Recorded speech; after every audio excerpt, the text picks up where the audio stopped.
And welcome into episode 4 of Beyond the Forecast, everybody. I'm meteorologist Rob Lindenmuth. We're coming to you on this Thanksgiving. We've got a special episode. I say we, probably should bring in my co-host here, meteorologist Kevin Appleby on the other side of the table. Kevin, you've had a long day, so we're going to try to, get through this together.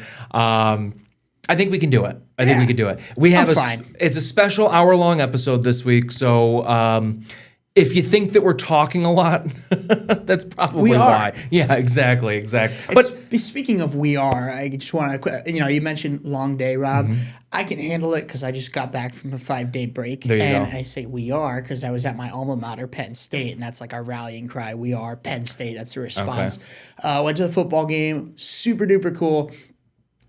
Great to see some of my friends and faculty members that were instrumental to me. So. Now, you went there and you had another game I think you went to, too, when you were away. So I stopped in North Jersey at home, and I caught a Devils game. They played the Red Wings the other night from Detroit, and for some reason, it was a fisticuffs. They kept fighting each other, and they even had like a brawl after the final horn. So really entertaining game. Markstrom played really well, the goalie. So Devils continuing to hang in there despite having so many people out. All right. Well, we're glad to have you back. Yeah, and just as you come back, I'm leaving for a few days. Yeah, so. Everybody gets their time this time. Exactly. Holiday schedules, everybody knows it. Yeah, it's crazy. So, want to give a brief overview of what we're talking about this week. Of course, we may go off the rails a little bit, depending on how the conversation goes. But this is just kind of a general breakdown. We're going to look back on Thanksgiving's past. I have one in particular that we're going to talk about. You were not here for it. We kind of briefly touched on it last week. We'll talk about our favorite part of Thanksgiving, maybe our favorite food, our favorite songs, our favorite places to be. Thanksgiving songs? Anyways. Yeah. A deeper dive into our forecasting process. I brought my forecasting notebook. Kevin, I think you have your forecasting sheet as well. I do sheets. It's a little more confusing, I think. But it works for him. And we also have 2 viewer questions. So I forgot to prep you on that, Kevin. So hopefully we both have answers. I was going to prep you on that, and I completely forgot. So it's all right. We will try our best. But we have fun here. That's what this is all about. So just want to give a quick update on this. I know we had a little bit of a discussion as I was putting the X's on this. I don't agree. When will the first inch of snow in Albany be? Right now, that's why they're faded. They're faded yellow X's. They don't look that faded from where I'm sitting. They're pretty faded. They're I mean, if I would have had that at 100% opacity, you wouldn't be able to see through them. Okay. So just putting that out there. That's fine.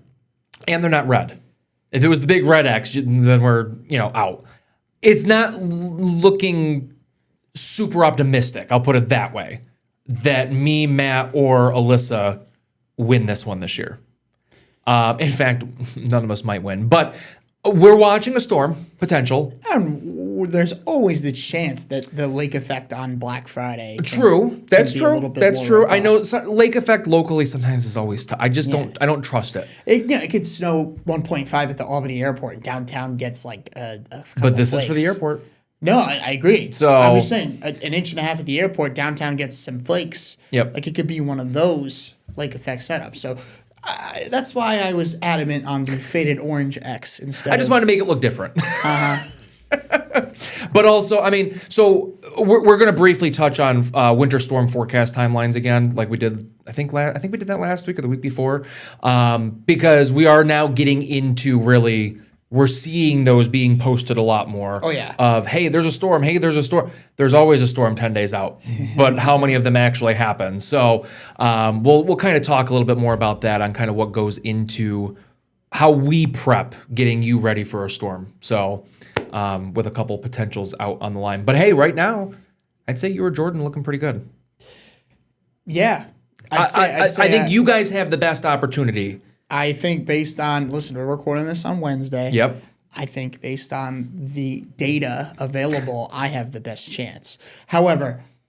But if that lake effect happens. Well, listen, that's what I was trying to say. I think I have the best chances out of all of us. I don't know if there's like a maximum, like you can be, like if Jordan, like if it happens on, say, like December 13th, does Jordan win? she's the closest, but at that point, I think we all. I think after 5 days. 5 days, maybe 5 days is kind of the. Honestly, 5 days is fair because so many of us were clustered. We all had the same idea this year. Yep. Last year. Usually it doesn't happen. We've been doing this now for I think 3 years. I think we did it the first year you got here. Yeah. And we've done it every year since. Usually there's a little cluster, and then maybe somebody by themselves. This year we are all clustered within a week. And I believe, correct me if I'm wrong, but you and Alyssa initially had the same day. So she. It wasn't just you two. I'm the type because I'm the one that kind of tries to put it together. Yeah. So I don't like to do my guess. I like to be the last person. Yeah. So then I know I'm like, okay, if somebody else guesses my date, I'm going to change it just so we don't have two people on the same day. So that happened. I wanted the 29th and, so then I was like, all right, well, I'll go the 30th then. Then I looked at your guess and Jordan's guess and I just started laughing and Jordan's like, what are you laughing about? And I'm like, you and Kevin guessed the same date again. I think you guys did it last year too. Yeah, we were at least a day apart. Whether that was one of us changing or not, I forget. But it is incredible that we all picked a cluster like that this year, like right around the change to December. I mean, it's promising.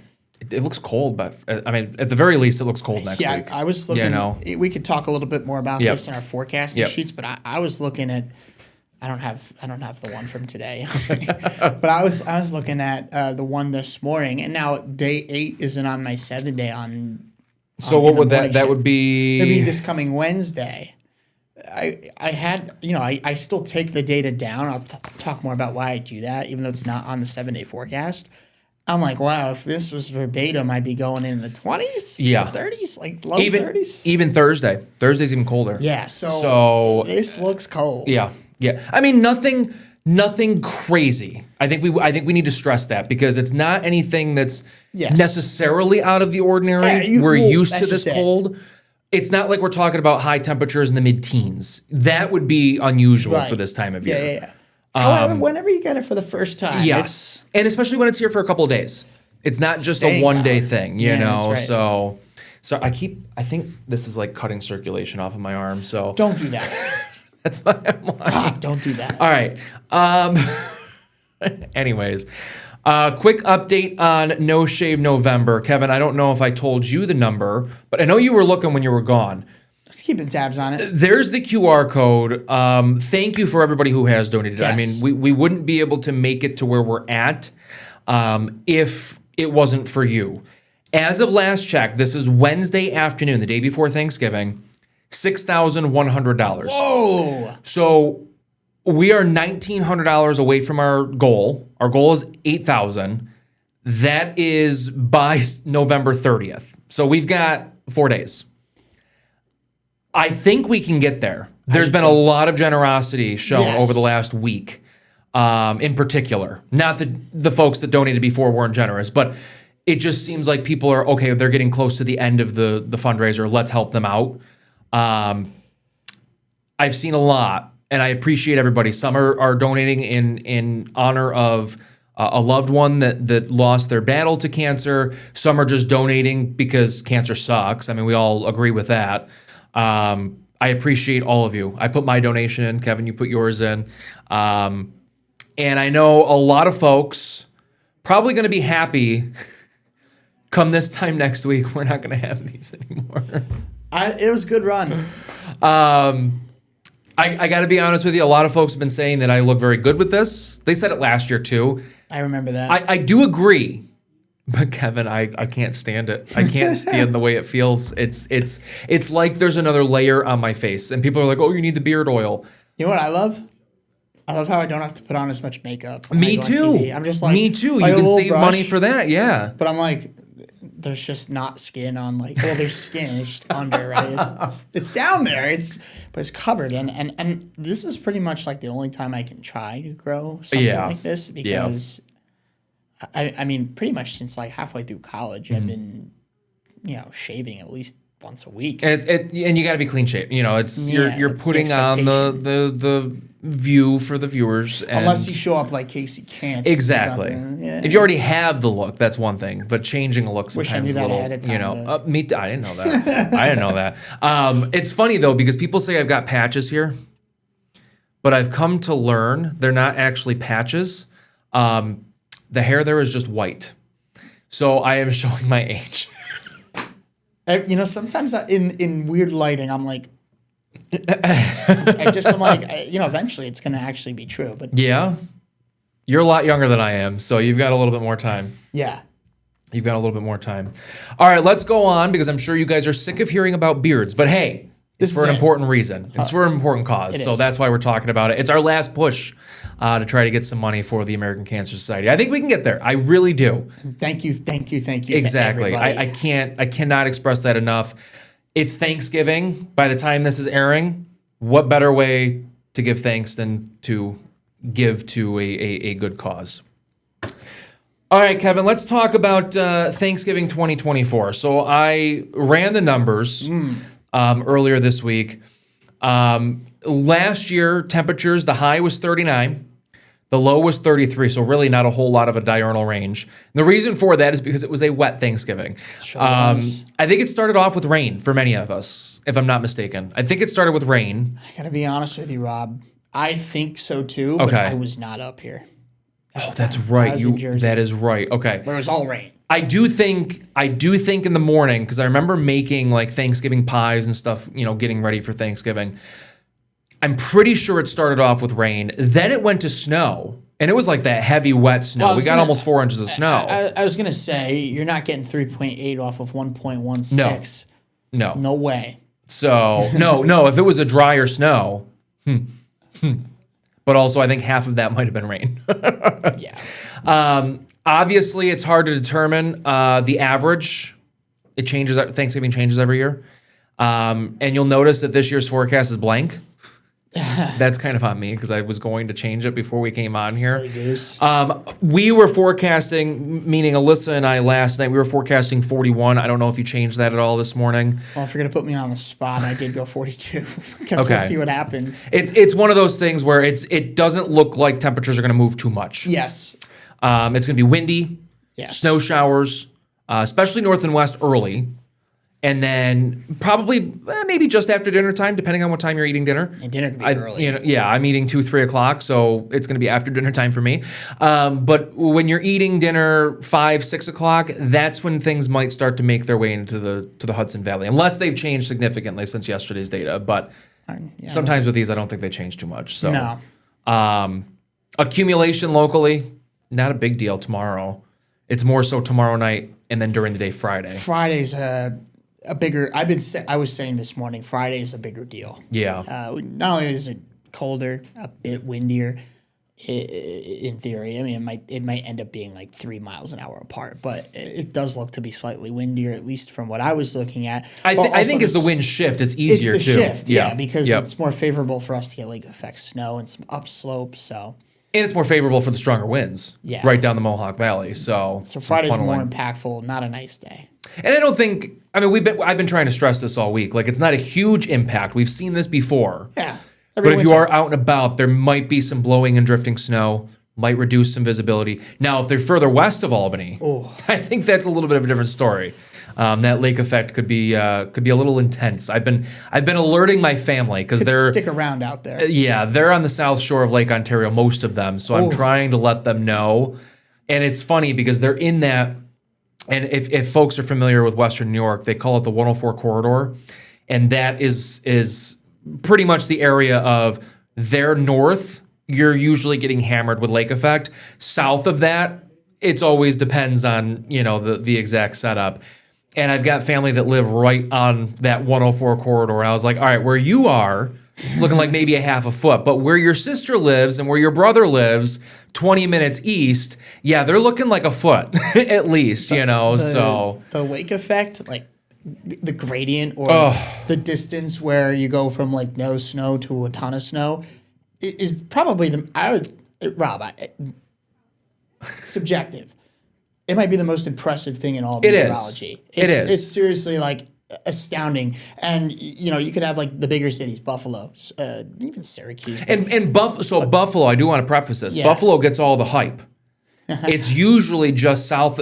Buffalo Orchard gets Park. less snow. Yeah, it's just south of Buffalo that usually gets it. So the south towns of Buffalo are where it's usually the worst. People don't realize that. So I mean, Cleveland, Ohio is a good example near Lake Erie, where you could have part of the city get so much snow, like you're measuring with a yardstick. The other part of the city is like, what do you mean you can't get here? That's how it was for Rochester too.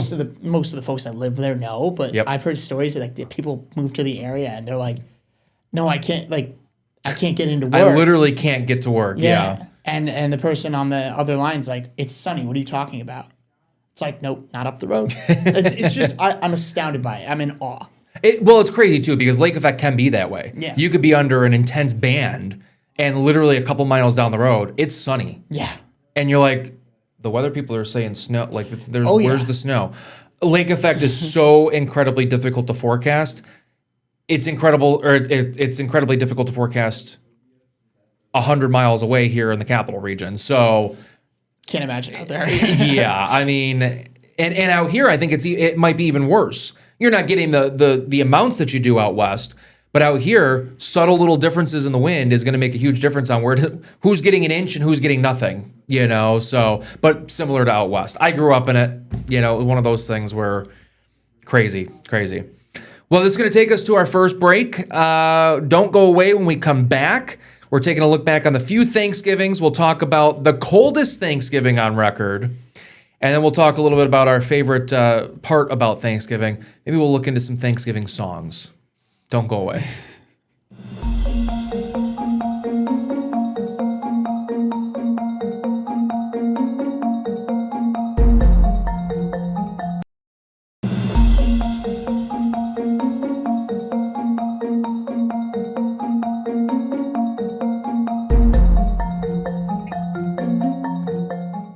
And welcome back to Beyond the Forecast. Kevin. Rob. We're going to talk about it the last couple Thanksgivings. You've only been here. This will be your This is 3 for me. third year. Okay. Just wanted to double check on that. So really hasn't been anything crazy, I don't think, since you've been here. A little bit of snow last year. But the thing is, I mean, I was talking about this during trimmings on 10. This is my first Thanksgiving here. It's the past 2 times I've worked Christmas and not Thanksgiving. So I've gone home around this time. So I'm like, Thanksgiving around here, like I've heard. You're like, I don't really know what to watched expect. what happened from North Jersey while it was like 40 degrees and raining last year. And we got some snow up here. Anyways. All right. Well, with that, we're going to talk about the last 5 Thanksgivings. 52. Yeah. 2020 was a warm Thanksgiving. I don't fully remember that one. It's just a weird year weather-wise and, in general. Yeah, let's not go down that road.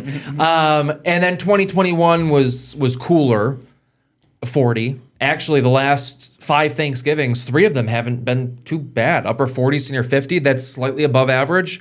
Last year, this year, I think will go down as below average. 2021 was below average. Now, we say below average for the date itself, not for Thanksgiving, because as I mentioned, with the Thanksgiving changes, there's something, I don't know how do they determine which Thursday is. Fourth Thursday? Or is it last Thursday? Some of them are the last, some of them are the third. I feel like the last couple of years it's been very late. Yeah. But a couple years ago, I think 2018, it was like the 22nd of November. I believe it. Yeah. So it just kind of depends. 3 out of the last 5 Thanksgivings have been wet.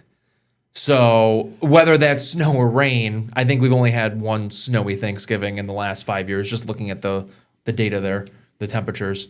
But although, I mean, we know we can snow in the upper 30s. Look at this crew. Yeah, so this was a picture that Christina Arangio sent me. She goes, look at what came up on my Facebook page.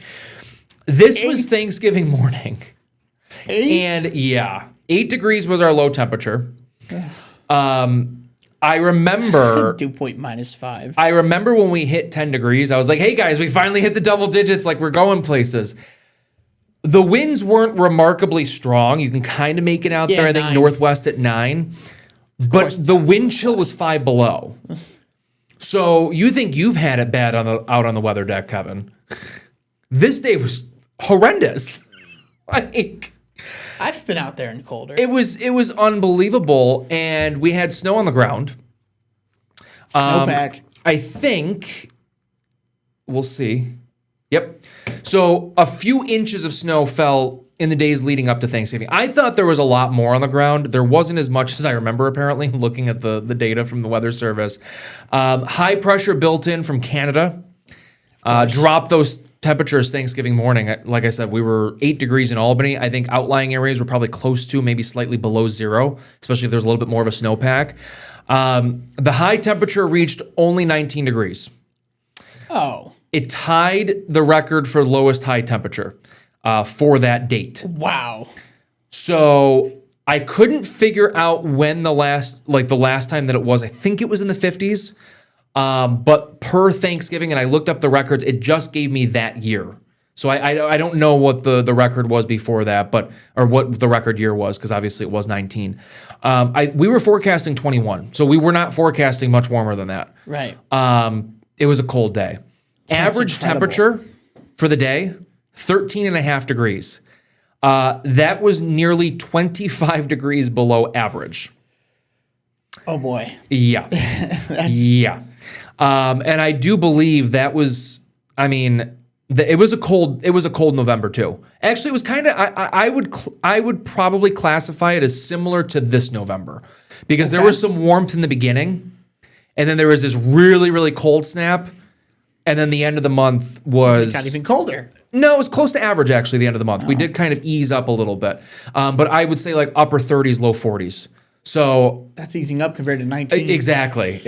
That's pretty sad, right? Now, I will say, I do think that year, I don't remember if we were El Nino, La Nina, whatever it was. I do remember, and Cap told me this. He goes, you don't want the cold and snow in November. You don't want it early in the season, because then it's almost spent for the rest of the winter. And guess what exactly happened? Warm? It was not cold. So, not saying that it wasn't, I'm not saying that we didn't have our cold stretches and, some snow in there, but I don't think it was an overly active winter. In fact, the winter before was, and the only reason I remember that, I was not here in the capital region just yet. And I remember when I got here in the summer of 2017, everybody say summer of 2018, sorry. It's like, wait a second. That the spring of 2018 was very active. Like March, there was like back-to-back nor'easters. They were very active. I think we missed them in Elmira. I was forecasting in Elmira. I think we got a couple of them, but we didn't really get hit that bad. But yeah, funny how you remember some things sometimes like that. Yeah, you remember that. It's right. The crazy months, the crazy winters, the crazy seasons, and you could make the same case in summertime. With the severe weather, yeah.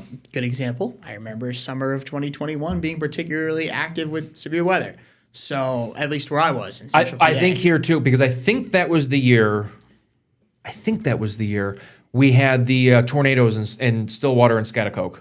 Oh, geez. I believe it was 2021. Might have been 2020, but I think it was 2021. And I remember, I was wall to wall for hours. It was a weekend. I was by myself. And it did not look good on the radar. We're talking about all this stuff now. We got time to talk. But it was, I'll never forget it, because it was one of those things where I'm like, I'm so new at this. I'm kind of nervous. And then when the warning came in from the Weather Service that there was a tornado spotted on the ground, that's when it just, you could hear a difference in my voice. Yeah. Because I'm like, this is no longer just based on radar, which it looked great on radar.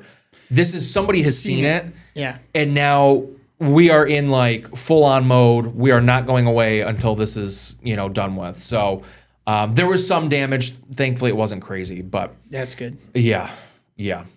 So you remember the big ones, and you remember a cold Thanksgiving like 2018. Exactly. Yeah. All that to say.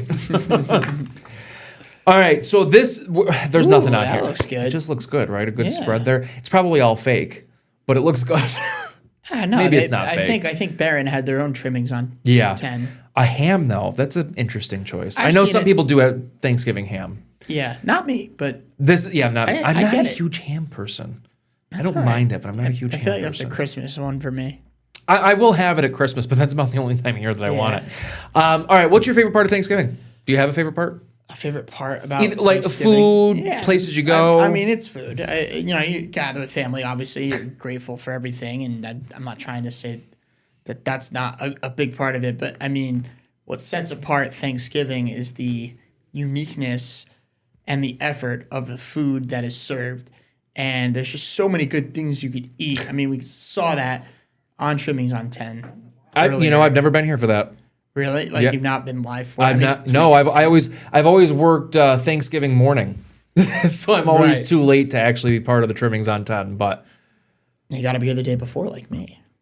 sometimes I work, but by the time I get in, it's all picked over. There's a lot of hungry people in the newsroom. That's fair, On that's Trimmings fair. on 10. They know it's happening. You know. There's certain people I was like, yep, yeah, you're in there. Yeah. And I was like, Yeah. I can't blame you. I guess my favorite part, I mean, obviously, so Thanksgiving has never been like a huge holiday for me. I enjoy Thanksgiving. I've been around with family and things like that, but that's one of those holidays where I'd rather do Christmas. I'd rather be around family with Christmas. That's just always been kind of my family's thing. If I'd have to say one thing for Thanksgiving, I love stuffing. Yeah. There's something about the stuffing. It's got to be made just right. It's got to be, I don't know what's going on there.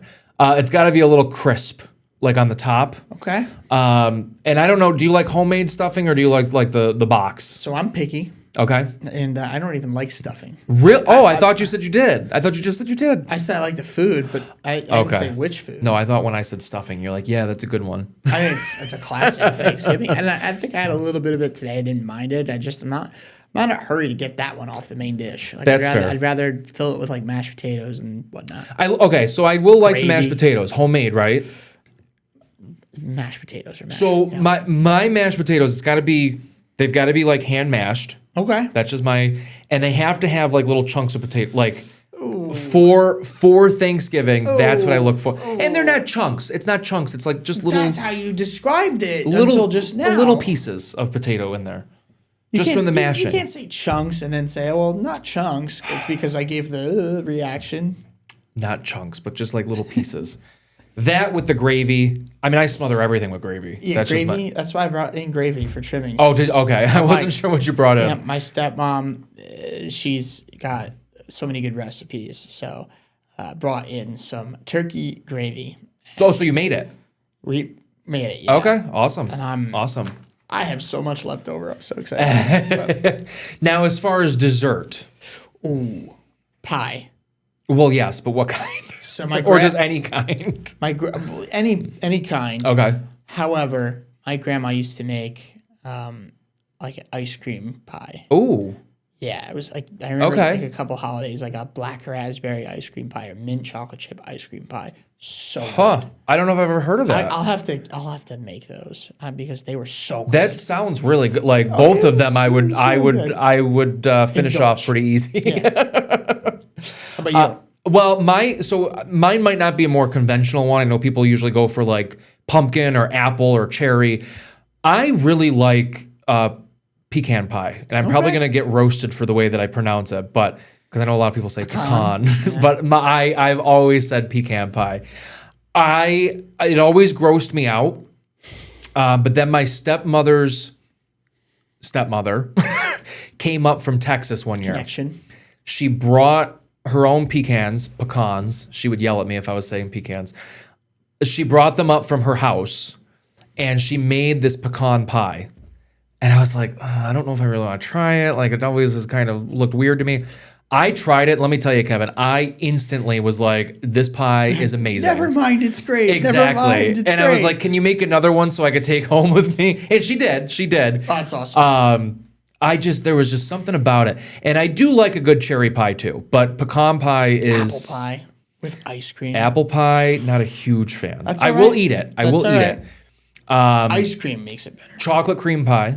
Okay. That's a good one. Yeah, it and is. I actually just Pumpkin. got a peanut butter pie yesterday. What about pumpkin pie? I'll eat pumpkin. It's got to have whipped cream through the whole top of it, not just a little. It's got to be the whole. That's fine. The whole length of it. The ice cream pie I was describing has a bunch of. Oh, that sounds really good. Yeah, it's really good. That with like a glass of eggnog. Good stuff. Perfect. Now I'm hungry. I haven't eaten How do you since. think I felt this morning? Every time I went into that kitchen for a second, I'm like, oh, It smells good in here. Is it 10 a.m. yet?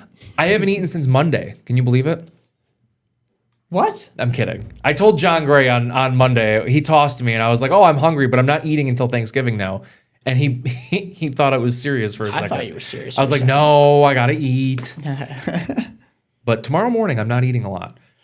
All right, this is going to take us to our second break. When we come back, we'll do a little bit of a deeper dive into our forecasting. We'll talk about our forecast pages on how we kind of do that. And we'll maybe talk a little bit about Buff Kit. Maybe. We did that last week, so kind of on the fence about that. Don't go away.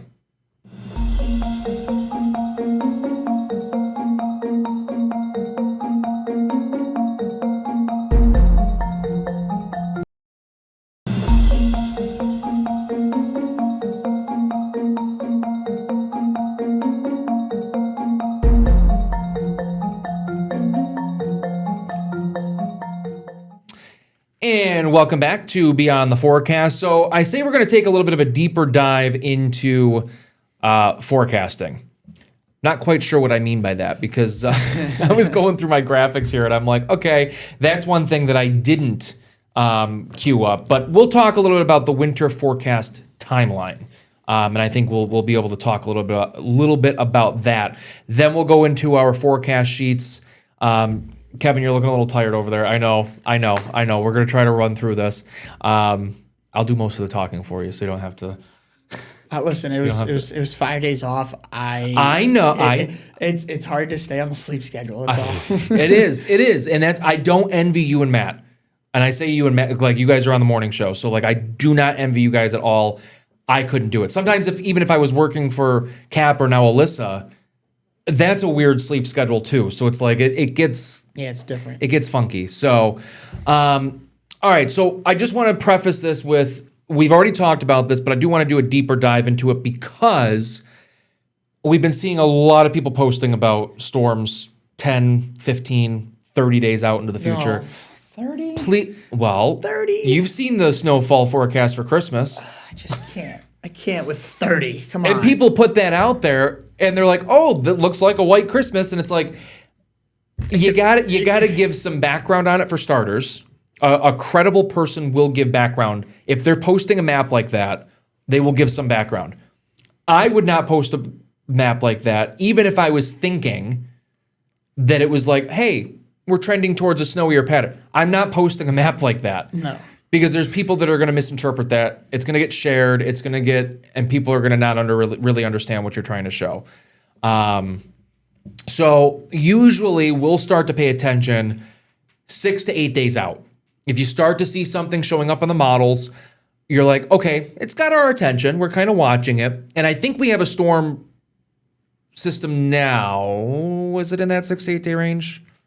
I guess it's day 6. Or is it just beyond? Is it day 6? I mean, yeah, it's Tuesday, right? So. Okay. So Sunday, Monday. Yeah, it's day 6. Okay. So we're watching it. I say we're watching it because right now all the models have it. The problem is one of them has us getting hit and the others kind of take it out to sea. And that's kind of that's the time period that we're in right now that the models are going to keep kind of flip-flopping back and forth. There we go. 4 to 5 day range. Sometimes I don't know if it's just this room or what. We start to look for consistency in the 4 to 5 day range. So yesterday we noticed the models were kind of picking up on the storm system. Even 2 days ago, they were starting to slowly pick up on it. Right. Now we're starting to look for consistency. Is it showing it in the same place each consecutive model run, or does it have it over Long Island, and then does it have it over the Mid-Atlantic coast in the next run? That's what we need to really pinpoint in the 4 to 5 day range. And does it make sense? A lot of times we'll look at it and it's like, okay, that is totally outlandish. This is not going to happen. The GFS, for example, it's trying to show the storm closest. That's the one that's actually giving us snow. But even that one doesn't look, when you look above, Yeah. at 500 millibars, it doesn't look like it's going to be a monster storm. It just doesn't capture it in time. Yeah, no, it's not going to be our biggest, but No. Something It impactful. could, Something. and it's something to watch. This time of year, we always are saying it's something to watch. It's never, hey, we're 8 days away. Set this in stone. The bread and milk now. Exactly. Now, in the 2 to 3 day period, yes, get your bread and milk. No, I'm kidding. But we do start to prepare the forecast a little bit more detailed, a little bit more in depth. We get a better idea of what we're expecting for precip type. Is it going to be a mixed bag of precip? Is it going to be rain in the valley, snow in the mountains? Is it going to be, whatever. We also start to get a little bit of idea for totals. And this is when, especially 3 days in advance, I don't know about you, Kevin. I don't like putting numbers on a system if it's going to be 3 days from now. You can if you have high confidence. Yeah. 3 days into the future, usually I'll do, okay, this is where there's going to be minor, moderate, heavy, things like that. My thresholds, if you ever hear me say that, my thresholds for like a minor impact, like an inch or two or less, a moderate, 2 to 4, 2 to 5, maybe 2 to 6, and then a major is 6+. Because major, I think it's not the most snow we've ever seen, but you're going to have impacts.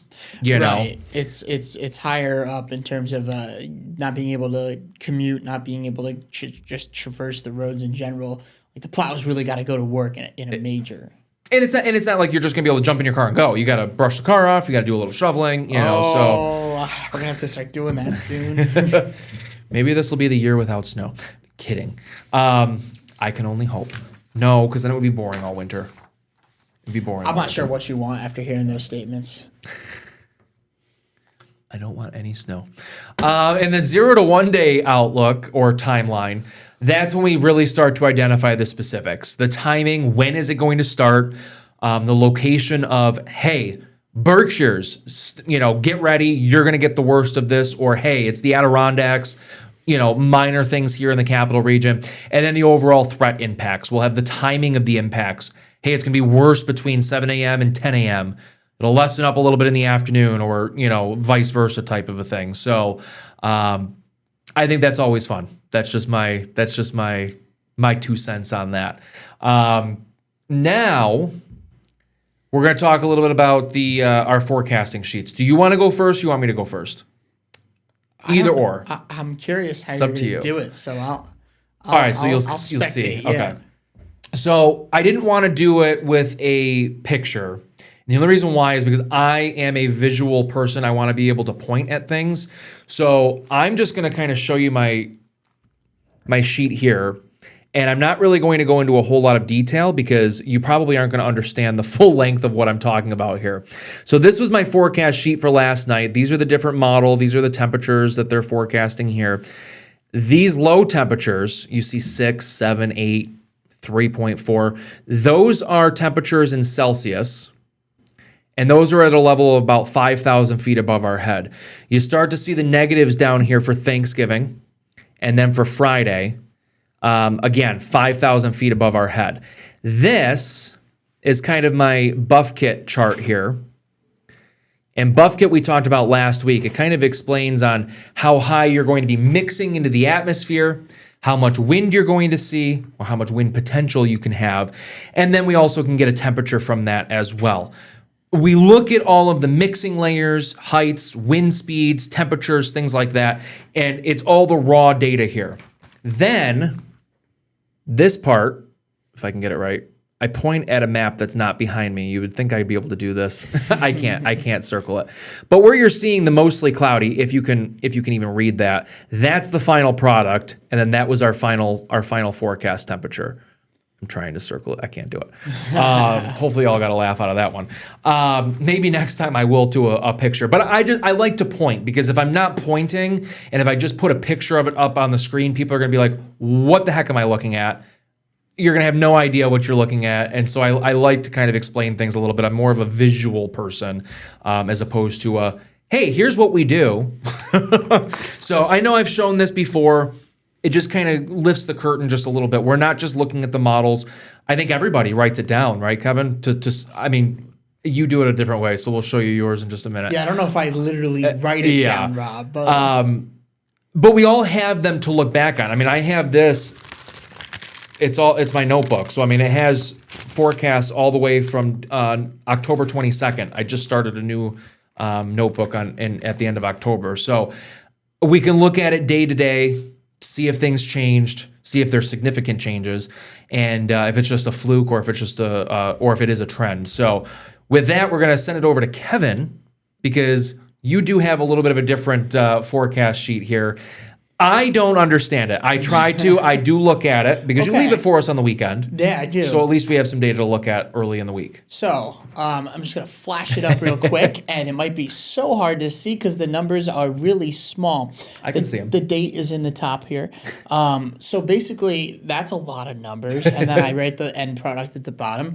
That's why I say I can't read it. I just want to say that this is probably only half of what I collect, because there's a lot of calculations that take place where I'm not putting it on the printed version, but it's happening off screen sort of, or even on a different page in the Excel spreadsheet that I make.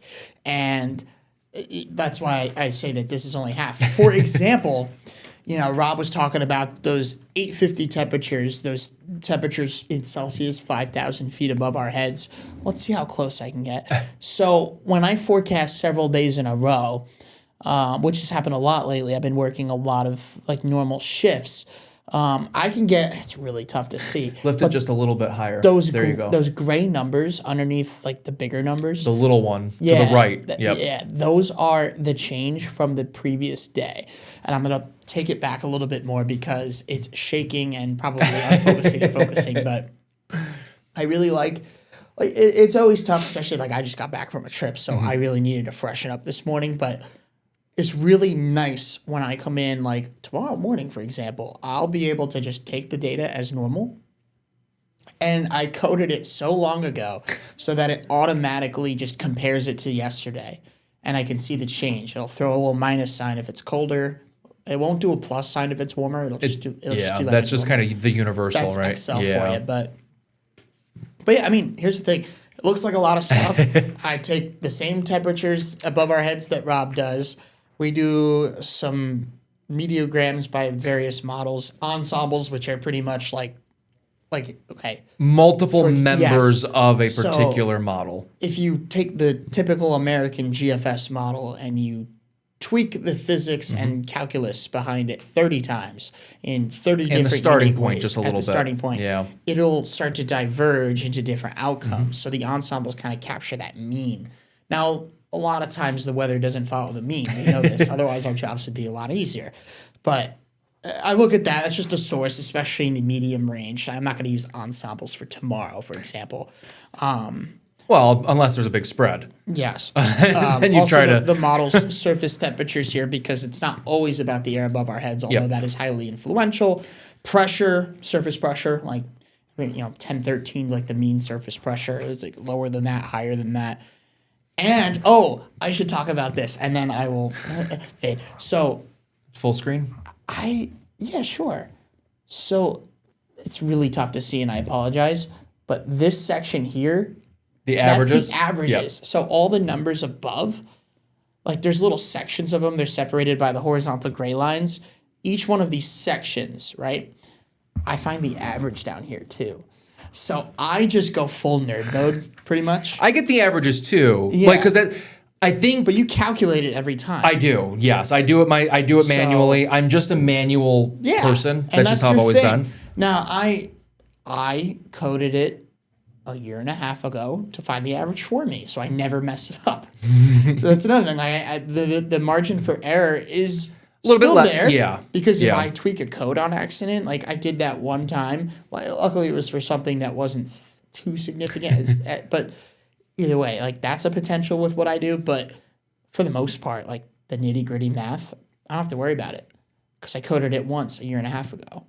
Well, I will say there are times where I do the same mistake 3 times in a row because I'm like, that doesn't seem right. And I do it again, and I'm like, that still doesn't seem right. And then I do it again, and I'm like, oh, that's because there's a negative here, and I'm neglecting the negative, Real quick, at the bottom of the sheet, you don't have to go full screen for this, but it's what you see on the 7-day pretty much, Yep. Like this is I'm trying to read backwards. Mostly cloudy.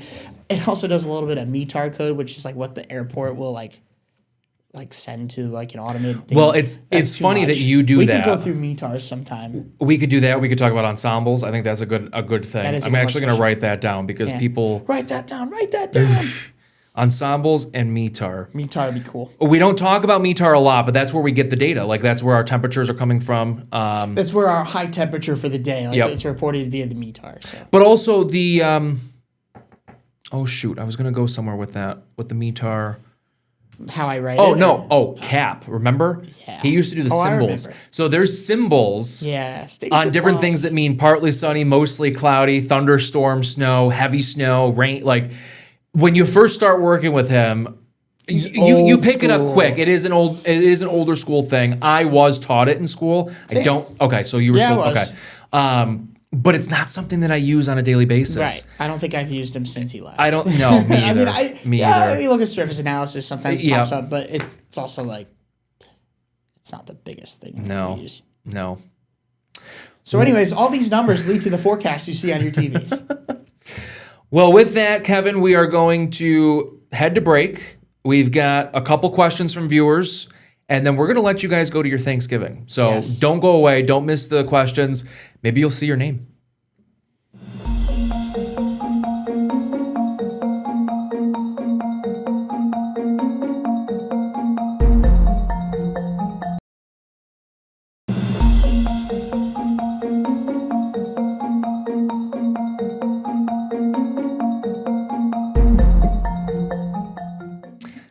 And welcome back to Beyond the Forecast. I said we would answer a couple of questions. We are running a little short on time, so we'll try to answer them. I've got 2 written down, so that's kind of what we're going to do this week. If you have any questions, please feel free to send Kevin or I an email or reach out to us on social media. We would love to answer your question here on Beyond the Forecast. So the first question comes from Gladys Vanderbeck.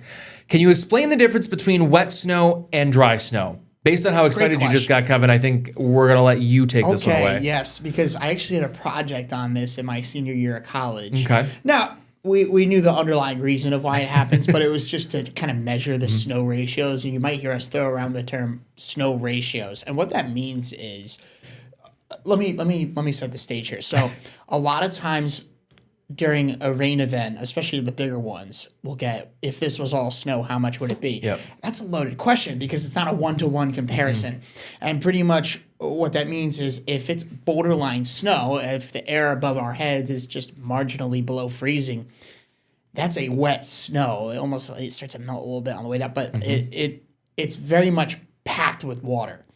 And so you don't need as much of it in terms of area. Or the more area you have, it produces, like a wet snow has more water in it. It's heavier. The heavy wet snow is like cement trying to move it. It's very, very close to just being a different precipitation type. Yep. It's borderline melting. Now, a dry snow, I think this one's going to be easier to explain and understand.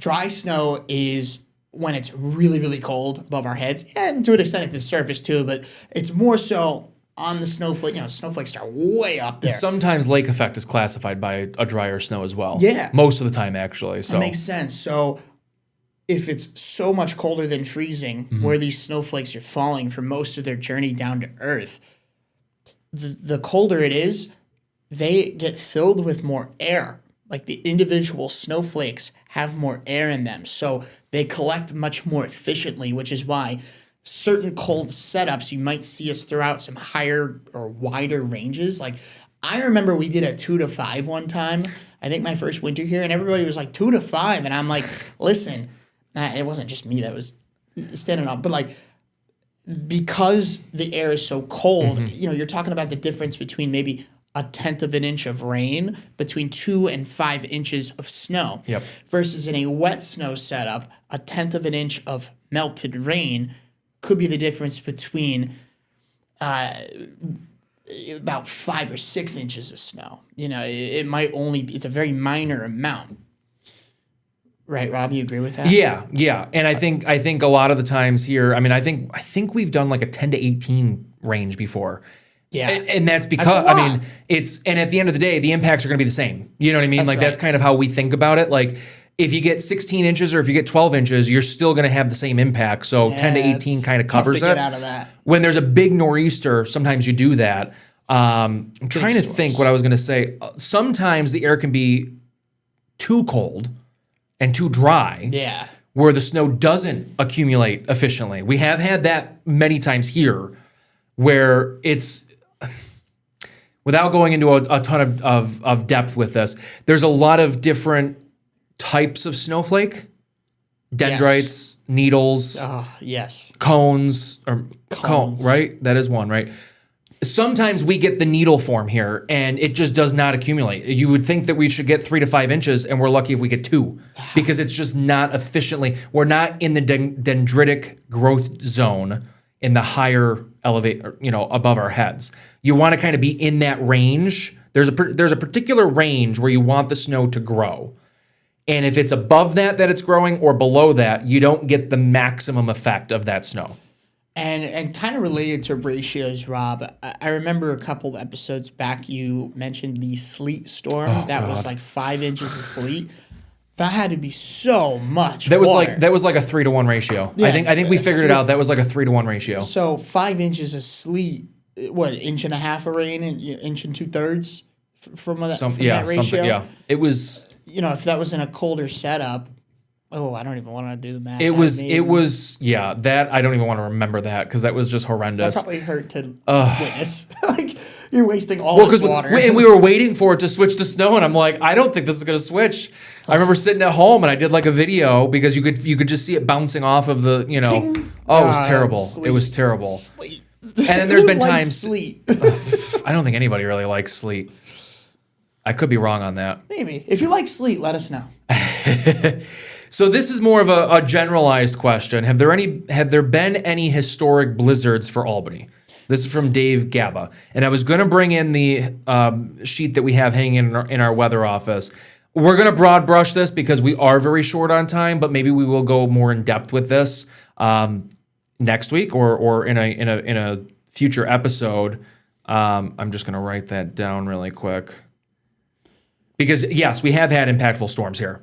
Sure. Just not the past. And historic. I think 1888 was the biggest that we've had. I was actually just reading something about this the other day. It was full colorized pictures from 1888.